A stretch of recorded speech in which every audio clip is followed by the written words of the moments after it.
I want to switch gears a little bit. As Yeah. a president of 17 plus years here, you've had an opportunity to contribute to our growth and success over that time. Not that you would take the credit for it or all the credit for it, but could you describe one or two things that you really take some particular pride in having seen accomplished since you started here?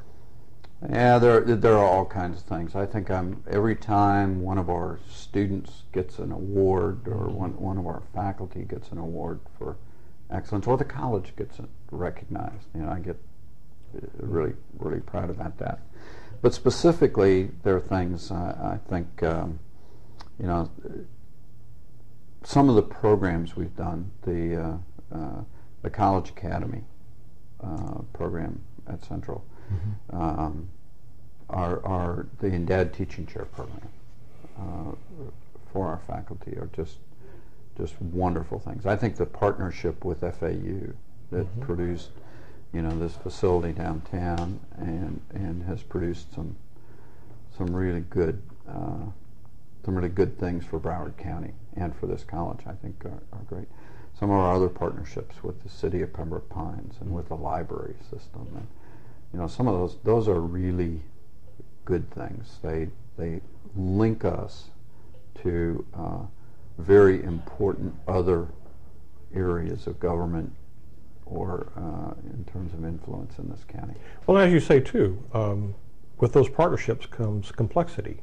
Yes. But if you can make it work, yes, everyone ends up with more than they would have if they tried to do it by absolutely, themselves. Absolutely. And and I think those kinds of things are just the kinds of things we need to continue to do. Our partnerships with the with the hospital districts, our partnerships with the aviation industry, with the public safety people, and the marine industry. Yeah, the marine industry that we're working on now. So pursuing those kinds of things are really important. Our new baccalaureate degree initiative, I think, is going to be wonderful for the college. Let me ask you a personal question, well, quasi-personal. Was your decision to return to BCC as an interim president a difficult decision to make? No, I'll tell you, it's a very short story how that happened. Okay.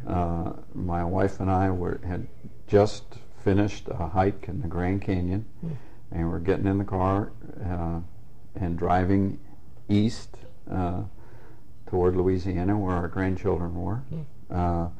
And the chairman of the board called me on the phone and said, would you come back? And I said... Just like that, out of the blue? Yeah. Wow.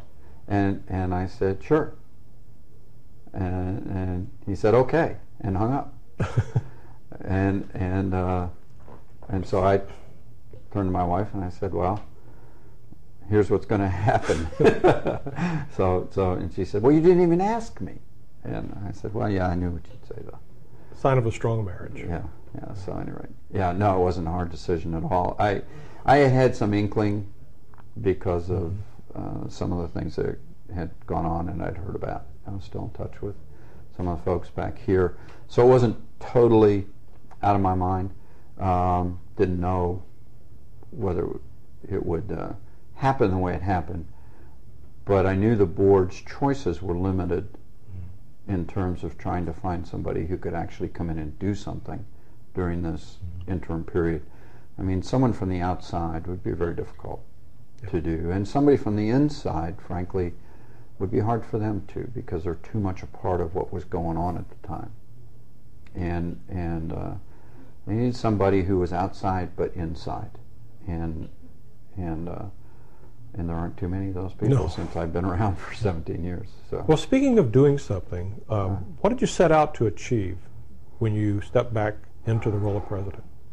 Well, I think what everyone that I heard when I said, "What do you need?" When I said to them, "What do you need?" is to get back to normal. Is what people said, and that begs the next question: what's normal around here? That kind of thing. Well, I'm glad you asked it. Yeah. So at any rate, basically it was to calm down the rhetoric on lots of fronts, and to get people back focused on what the college should be doing. One of the things that's absolutely true, that when boards and presidents get crossways, whatever the rights or wrongs of that are, the institution becomes self-absorbed, not externally focused. Yeah. And it's not surprising to me that enrollment was declining in Broward County. That is crazy, that our enrollment should be declining in Broward County. In actuality, it was declining in one other period, just before I got here in '86. Oh, I'll be darned. In '87, because of the same situation. People get self-absorbed. They're not reaching out. They're not doing the kinds of things the college is noted for doing. I mean, some people are, but institution-wide, it's not happening. And so that's what we needed to do. And then, of course, you can't just say, well, okay, everyone just go back to work. You have to actually start getting people focused on some things that relate to mission. So we started doing some new initiatives, one of which was a baccalaureate degree, and some other things to get people back focused on what it's like to do what, and get back to what we should do. Well, related to that, how would you compare the state of BCC when you retired with the BCC that you're leaving at the end of this week? I thought the institution I left in '04 was in great shape, ready to go forward with new leadership, new ideas, and all of that. And kind of, if I could back up, one of the reasons why I thought it was a good time for me to leave was that we had accomplished a lot of things that were important to the success of the college. We'd just gotten reaccredited. We had a board that was experienced and was in place. We had an administrative team I thought that was a good place, faculty, all of that, and financially we're sound, and all of that kind of stuff. So I thought it was a good time to make that transition. The reason I thought it was a good time for me to step back was that I was really concerned that because I'd been here so long, because I was getting tugged between family and personal issues and that kind of stuff, that the rate of change in the college would slow down. And I've seen that happen at other institutions with long-term presidents. And my thought was that the rate of change at BCC needed to speed up, not slow down. And that if I was an impediment to the future of this institution because of slowing down, that was a bad thing. And so I wanted to get out of the way and have someone else come up and speed up the rate of change. So now back to your question. Yeah. 3 years later, not a lot of change was in the right direction. There was some change. I think there were some nice initiatives, some things that were really, really good for the college. Achieving the Dream, that whole initiative, the whole Educational Master Plan initiative, those were excellent things. Yeah, the external funding. Yeah, 5. That's right. Lots of good things there. But there were lots of other things where the college was not moving ahead in terms of change to meet community needs.